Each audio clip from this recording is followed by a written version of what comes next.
Welcome back, everyone, to the next installment in my Emacs for Writers series.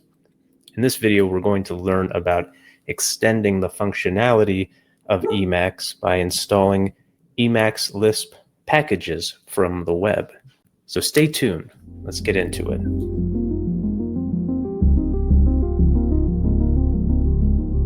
Before we begin, I will mention that this educational video series is based on my Emacs for Writers handbook.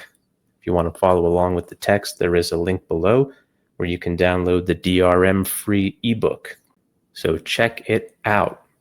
Some key concepts we'll be covering in this video include package archive configuration, the use package system, and configuration portability.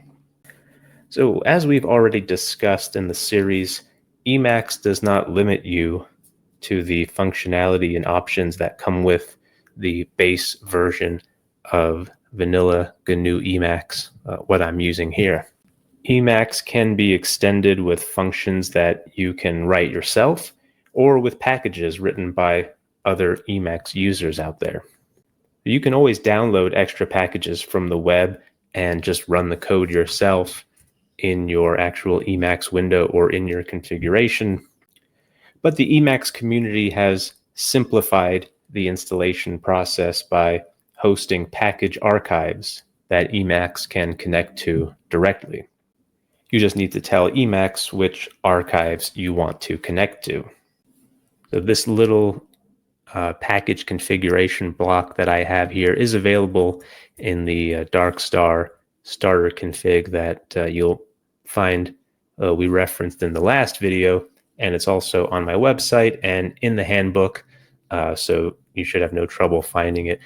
Basically, this little recipe I got from David Wilson from System Crafters, a terrific Emacs YouTube channel that you can check out. Basically, what this does is it allows me to first declare what package archives I want to reach out to. I have the common ones in here, MELPA and ELPA. I believe ELPA stands for Emacs Lisp Package Archive. And I also have the non-GNU package archive. I think there's only maybe one package that I install from non-GNU, but it's an important one, so I make sure it's included in the configuration.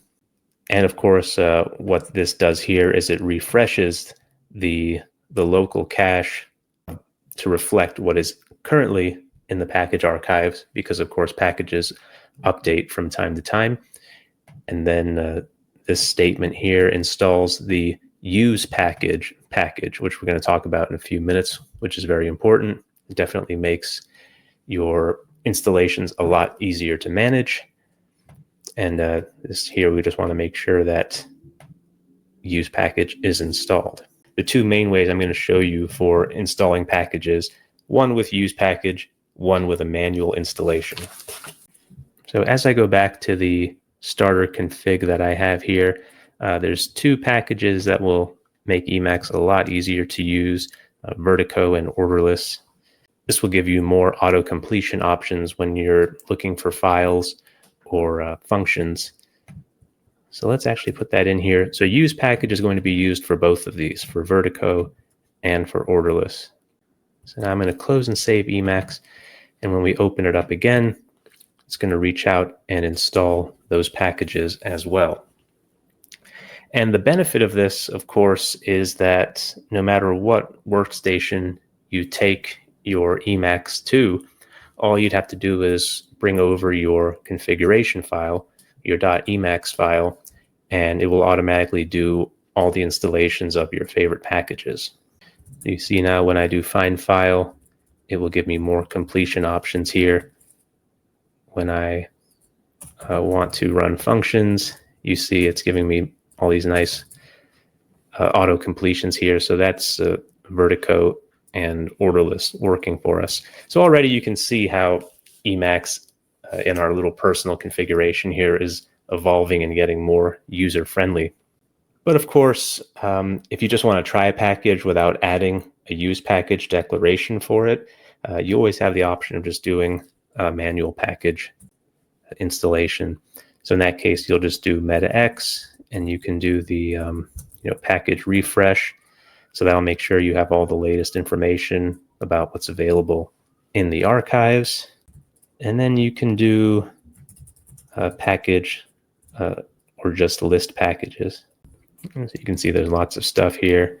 There's a package called web mode, which is good if you do much editing with HTML or CSS or anything like that.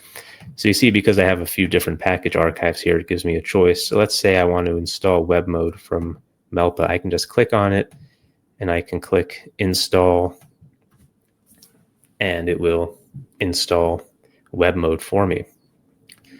And so now you see it's installed. And of course, if you like that package, you can create a use package declaration for it pretty easily.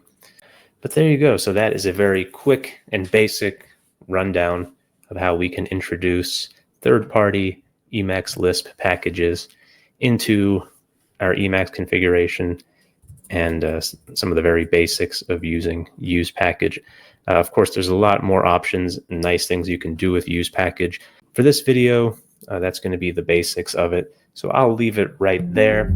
Of course, if you enjoyed this video, be sure to like and subscribe. And if you have any comments or questions, feel free to drop them below, and I'll do my best to answer. Thanks again, and see you all next time.